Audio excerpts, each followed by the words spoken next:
In the Russian army, dissatisfaction with the actions of the Minister of Defense Shoigu and the Chief of the General Staff, General Gersaimov, is growing more and more. Amid this, immediately after the failed rebellion of Prigozhin, sweeps began among the military. In a short time, almost 30 high-ranking commanders were detained or dismissed. Dismissal and arrest of commanders leading combat effective units and formations appears to be associated with cases of insubordination. Popov flagrantly attempted to bypass Russian Chief of the General Staff and overall theater commander, Army General Valery Gersaimov, and directly bring his complaints about the front line in western Zaporizhia to Russian President Vladimir Putin. A prominent Kremlin-affiliated mill blogger claimed that Seliverstov's dismissal was a result of similar insubordination. From a report by the Institute for the Study of War on the official website.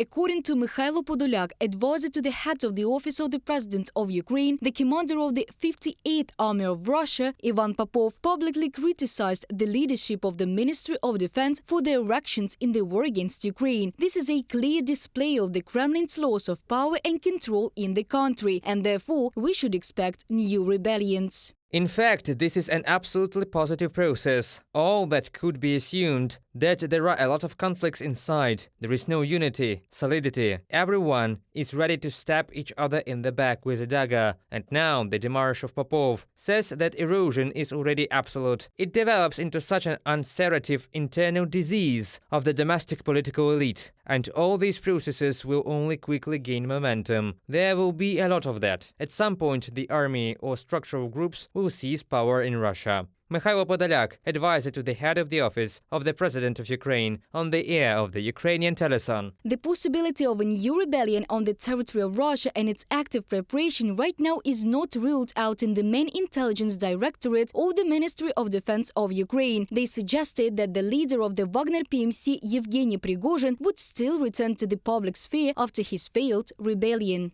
Why not? The conflict along the Prigozhin-Shoigu line has not disappeared, just as most of the questions that were voiced during his March of Justice have not disappeared. The rebellion was not defeated, it was simply settled. Andriy Yusov, representative of the main intelligence directorate of the Ministry of Defense of Ukraine, on the air of the Ukrainian teleson.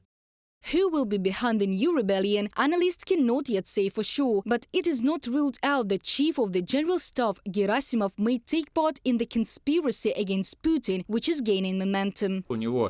He has all the levers of influence on the army, and they are colossal. In fact, it is not Shoigu who controls the army. He is a cardboard marshal and a complete fool. Everyone knows about this. And for a very long time, accordingly, he cannot manage anything. Gersaimov manages everything. And the fact that he was not arrested, but simply suspended without being officially dismissed, creates ideal opportunities for him to operate behind the scenes. According to American intelligence, after the unsuccessful rebellion of Yevgeny Prigozhin's mercenaries, Russian General Sergei Surovikin was detained. Nothing has been known about his fate for almost a month now. Since July the 10th, Chief of the General Staff Gersaimov has not appeared in public space either.